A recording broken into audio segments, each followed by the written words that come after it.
at the 3 newsroom in Addington Raceway. And Chloe, you're not allowed inside the building. You're in fact outside the building, aren't you?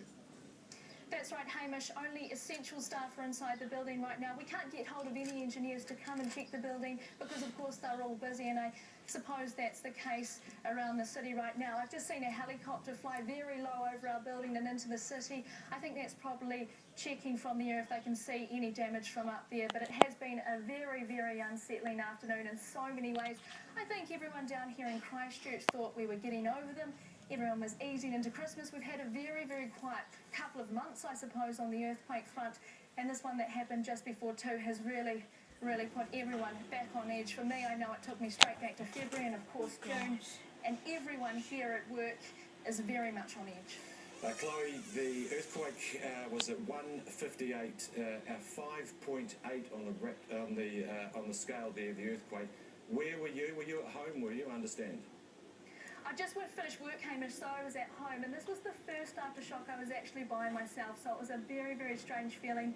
I ran out of the house and went out onto our lawn, which is quite open, and rang a few people to make sure they were okay, and it was a very strange feeling not being able to bounce some ideas off people about what to do from here. I rang our Bureau Chief Phil and he said come straight in. Obviously the roads are at an absolute standstill, and just driving them, everyone's got that same look of panic that I've seen so many times now. Everyone's trying to get home, they're on their phones and they're just trying to get hold of loved ones, and people, as I was driving past, just had that look of not again, not so close to Christmas. Come on, Mother Nature, we don't need this again. And what damage did you suffer at home? Did any damage at all? The house itself is fine, but I had replaced lots of nice things in my bedroom. Of course, they've been smashed again in our kitchen. All our cupboards were thrown open, and our wine glasses and our wine bottles, and everything is basically smashed.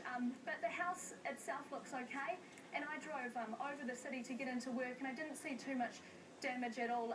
There's a church on the corner of Victoria Street and Beeley Ave. It's the Knox Church. It was significantly damaged in February's quake. You'll know it well. I noticed some more bricks had fallen off that. It's a very sad state at the moment. And what about traffic, Chloe? You would have had to come from, I think, St Albans, across town, across a busy part of town that seems to be blocked up now because of